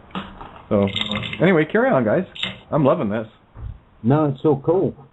But yes, I'm interested, Elliot, and perhaps following along further with your plans. Well, we've got to start getting a platform that reaches 100 million people. Okay, does that involve me dressing up in a Superman outfit and scaring the city of London or something? No, it just means bringing good content to television, and everybody will tune in a minute. Because we're sure bored as shit with what's on there On 200 channels, they can't entertain me in a night. Is that amazing? I mean, I am literally back to watching old archival World War I and II shows only, basically, mixed with a little bit of Nature Channel. I haven't turned on a news program since Obama took office. I used to watch it in prayers that something would happen to Bush where they got, imprisoned, but I gave up hope with that, and I haven't watched the news thing. I can't stomach. I get sick watching the shit. So if you gave me and probably 90% of America something to tune into, I think the viewers would just turn that channel so fast your head would spin. You know how many people were listening to Jesse Ventura? No. Yeah, he was reaching like 100 million people, audience plus the internet. I mean, it really drove, that show was a huge success because people were tired of Ancient Aliens. How many reruns of Ancient Aliens could you watch? And, they play the 12 of them over and over and over so you almost believe that aliens are here, which I know, Tony, you do. Well, of course. I'm not, that was just a metaphor. If you know what I mean. Yeah. The bottom line is, I'm not even going to go there with you. No, we don't play that game, homie. No, we have our research and our dealings with. I'm not demeaning it. No, I know you're not. I'm just saying. Listen. He was doing Jesse Ventura. I think was a little co-opted this second season because he went into a lot of the stuff that you guys are into. Did you see his show?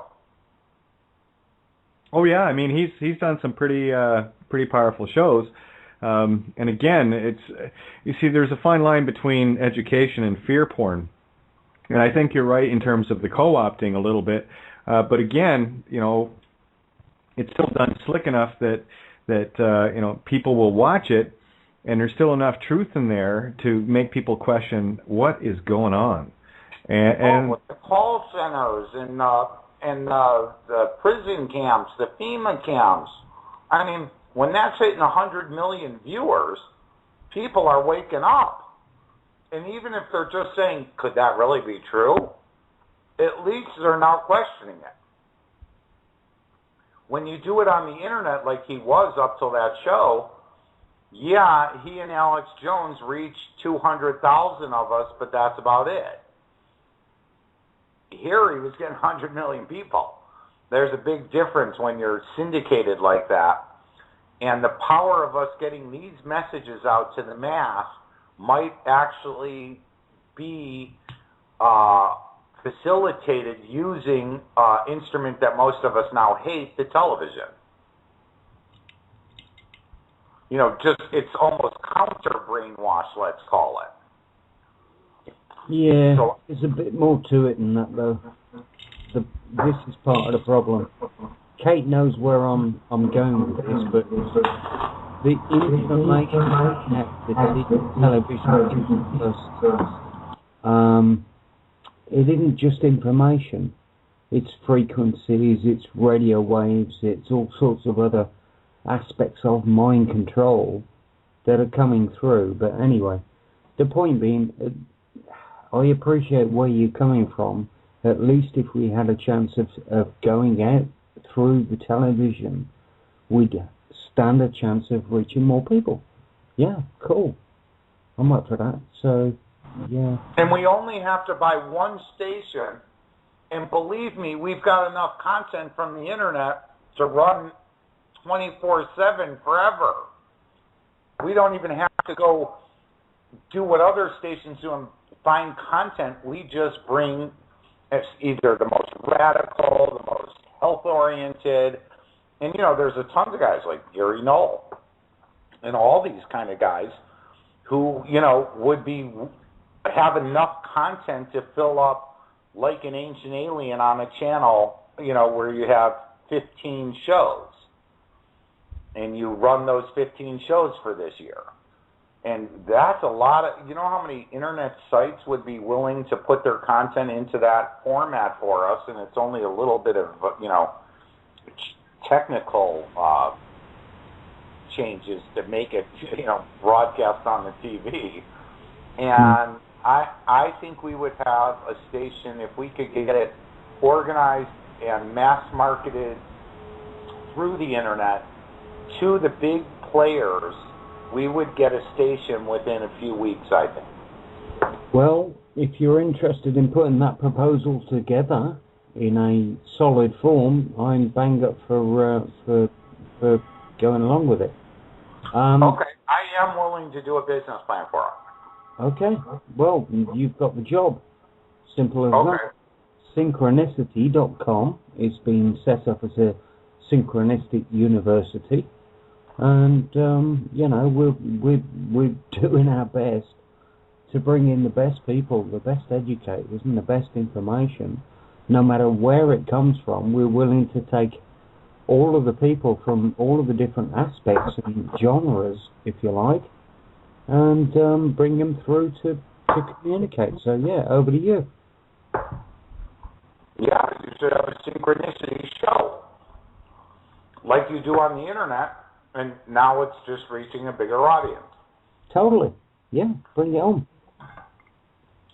And see, some of these people don't have the time to plug into the internet and listen to a 2-hour show and get educated. They're just tired when they get home from working 80 hours in some useless system to produce nothing. Hey, give them the option they don't need to work 80 hours. Give them the option they can work 2 hours a fucking week with free energy, abundance of everything they could possibly imagine, a fair system, clear skies. I mean, oh my God, the list is endless. If we only decided to say enough's enough, and that's all that's got to be done. Enough is enough. That's it. That's the point. That's the message we've got to get across.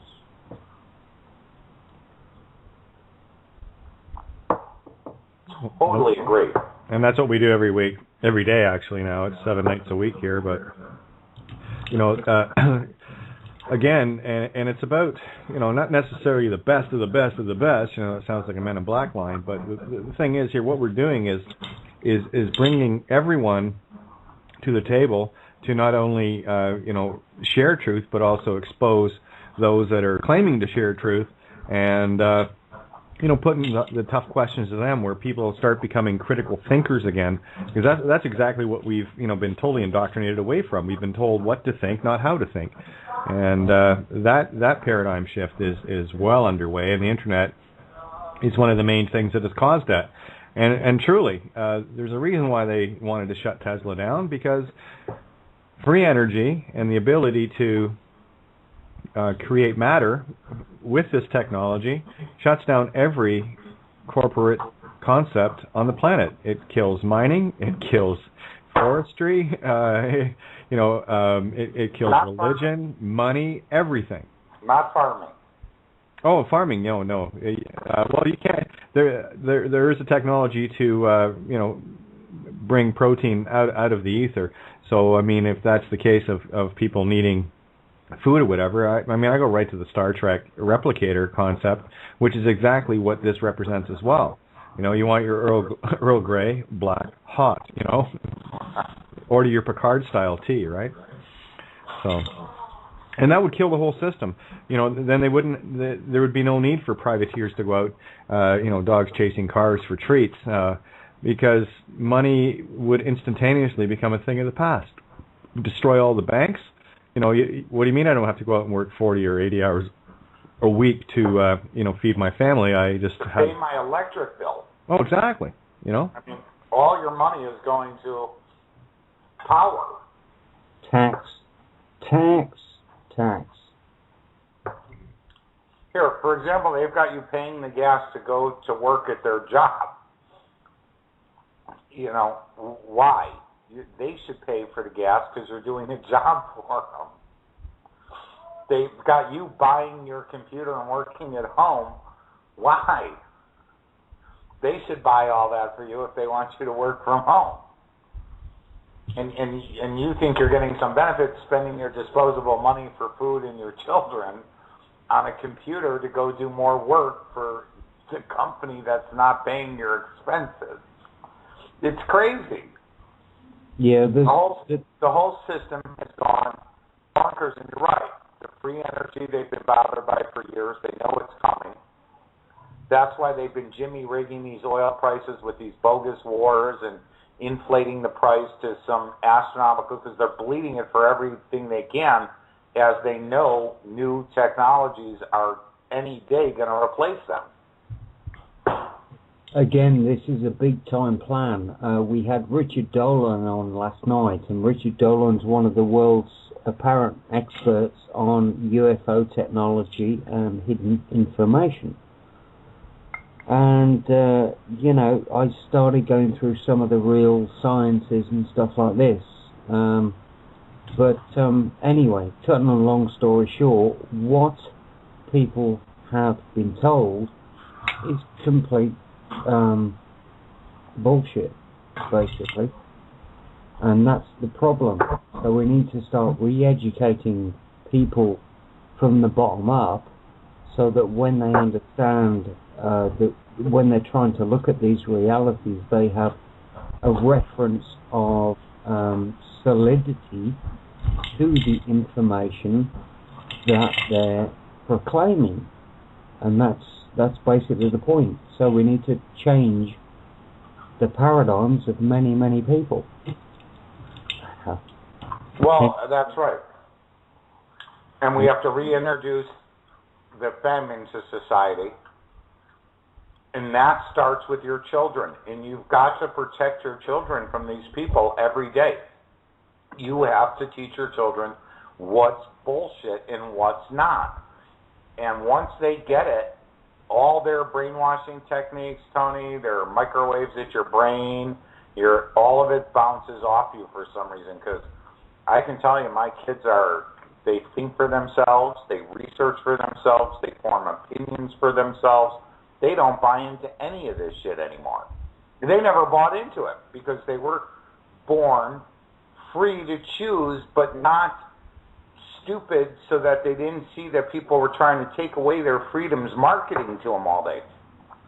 So now my kids see sugar cereals as dangerous, and so when they're offered it, they don't take it. Not because I didn't give them sugar cereal, but because they have now learned and read and researched with me through the things I post on their sites and emails and etc. And they're armed. They ain't buying into the New World Order bullshit or their Cheerios. Nothing. Elliot, yeah, I'm so chuffed. I'm really, really chuffed that what? I'm happy. I'm chuffed. I'm pleased. Oh, okay. That you've got that position. What I'm actually talking about at the moment is all of the other people that haven't had the opportunity, had the all right. I'm not being disrespectful to anybody, but had the foresight to understand what's going on. So we're basically talking to people that need to. That's why they're tuning into the show. They want to find out this information, and obviously you've known, a lot more information a lot longer than most people, having had the opportunity to bring your children up with that knowledge. That's wonderful stuff. Unfortunately, most other people haven't had that thing, and that's what I'm trying to help with. Tony, that's why I start, like I told you last time, with a seed. I plant one seed, and I hope it grows into. I constantly work on the theory that if you're going to change the world, it has to start one atom at a time.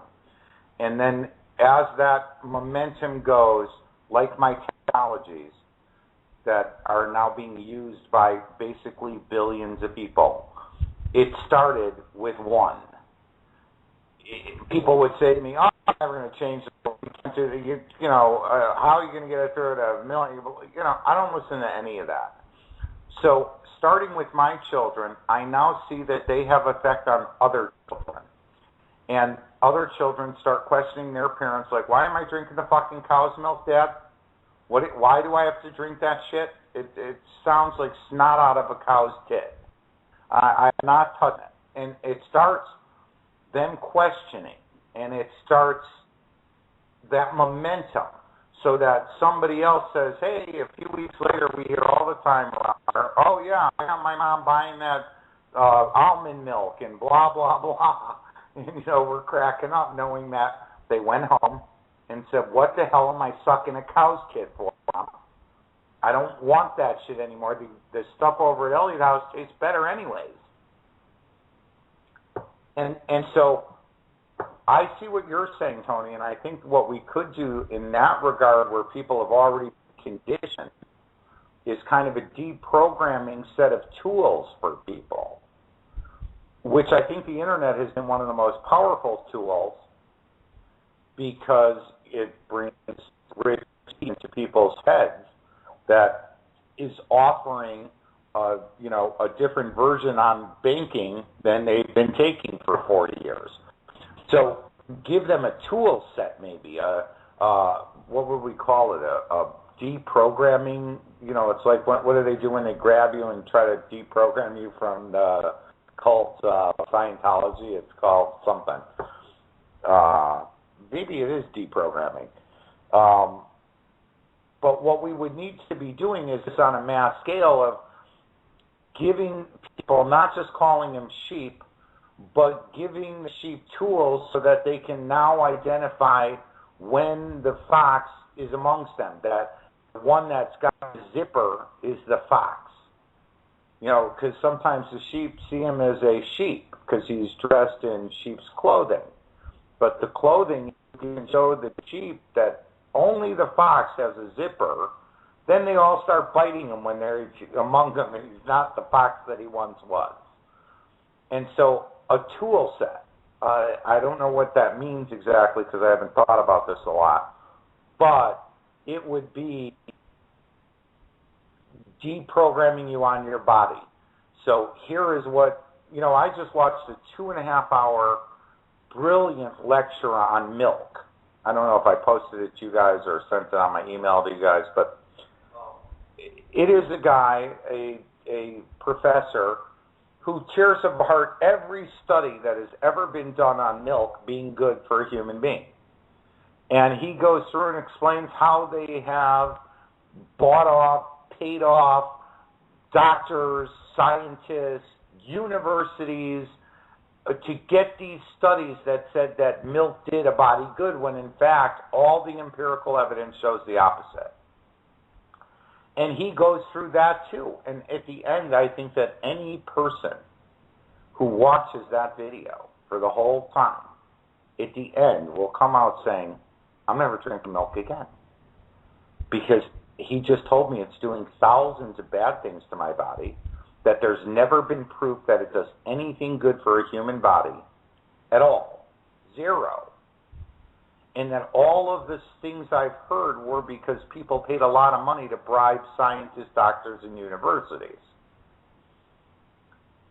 So that would be one tool in the tool set for deprogramming your body of the shit food they've been sticking in you and taking back your natural body state. By the way, remember that in the opening of the Bible, God gives man the seed. And the rest of that stuff about slaughtering animals and sacrifice usually was when the seed dried up and we had to kill the animals. So there was sacrifice, but you took the cow out, who was your friend and your daughter's best friend, and you took it up a pyramid, or you did some hokey ritual because it made it feel better that you were taking something's life that was a part of your family. Of course, now the cow is not a part of your family. It has no face. It's just a Happy Meal with a toy. And so in your tool set, you would have deprogram the body. Deprogram the mind would come from, what is TV doing? Why do they have a strobe light built into the TV frames that's messing with your brain? Does it need to be there? No. So why did they put it there? to make you lackadaisical so that you're a boob tube. That's where that whole concept came from, putting in strobe into the frames to sedate people so they wouldn't switch the channel. Now, something as simple like that is actually messing with your mind. But once you teach people, then they look at the TV funny. And they say, well, it's trying to manipulate my brain. And now you're not as subject to being manipulated by it. So what we need is a bag of tools to give people that's very neat and concise, that says, if you want to deprogram your body from this shit, here's the things you need to know. Here's your alternative choices. God bless you. If you want to deprogram your children from SpongeBob and war games and all this, here's the information to give your children. Here's the information for your own head. And do as you will. But you know that once they're engaged and they learn and they see, wow, these are military games that are messing with my kid's brain, and they're really for training people to kill people and pull a trigger quickly, not for children to be playing a game. And it's making children become angry and hostile. And so when you give them those facts, they can deprogram their children by giving their children the information. And my children are smart. So when they read these articles that you're being brainwashed by Call of Duty, they give the game up and walk away. Now, two of my older boys won't play any of it because they think it's brainwash. So they play soccer. They play the more non-aggressive fun games instead of what they used to play quite a bit of, the military games. Now, of course, their friends who have no training are still playing those games, wasting 60 to 70% of their nights addicted to these games. And that's because their parents don't give them a tool set, and they don't say, here's how to change, and take all the information and decide for yourself. I don't force my shit down my kid's throat. I didn't. Hey, a quick question for you. We got like 2.5 minutes here. I had a request if you can grab that, Earl, the URL for that Milk documentary that or show that you were talking. Let me get it. Hold on. That would be great. And yeah, I'm thinking that Tammy had her hands full with people trying to block her, which is normal for us. We're used to it. But before we finish off here, I just want to say a great big thank you to all the listeners, all you awake, wonderful beings that are tuned in right now. You are the ones making the difference. You need to know that. We're just a voice. We're just a platform to prove to you that it's you that's making the difference. We're just talking about it. And I want to thank Paul and Lisa and the Critical Mass Radio crew and the team that gives us this voice every night on the air.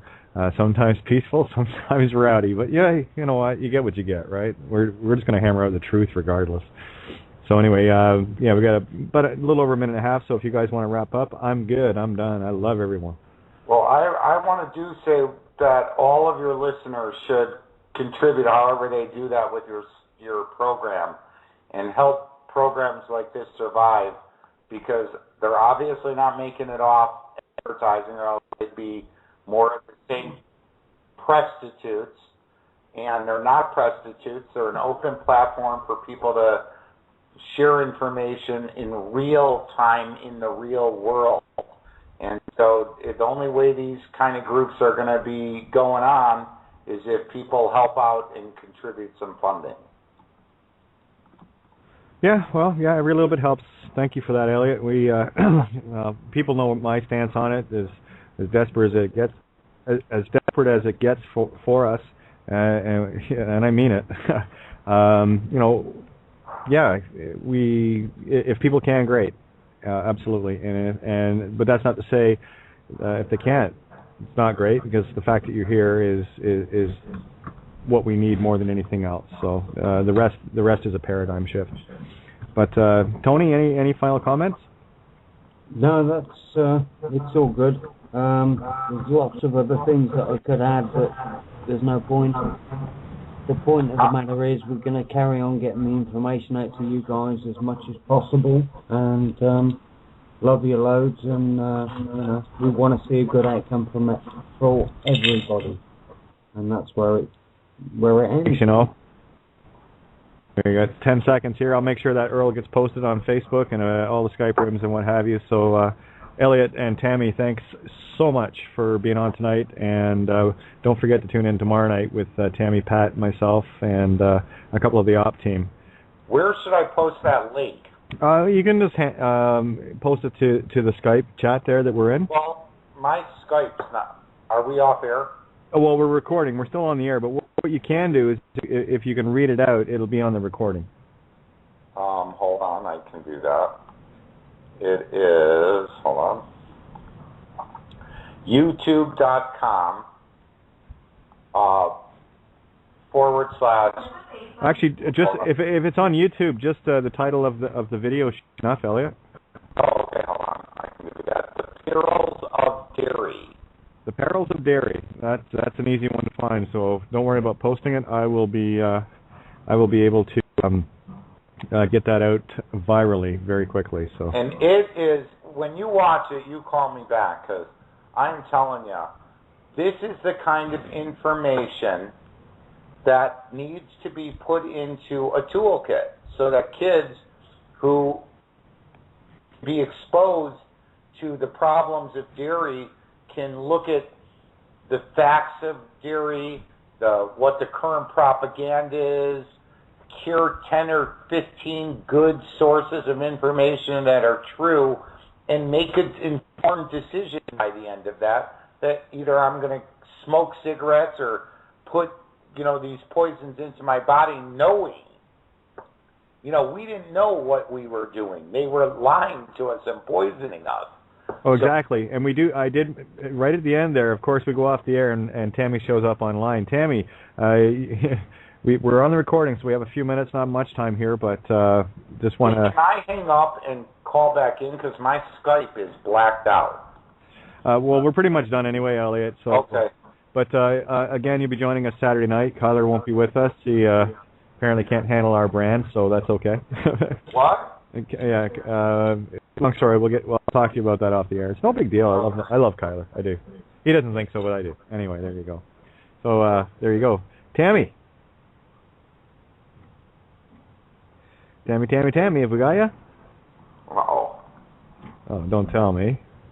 No, she's showing there. Oh, well. Well, I guess that's that. We'll end this episode, and I can Skype some information and whatever, and get things all lined up, and we'll go from there. Oh, end episode.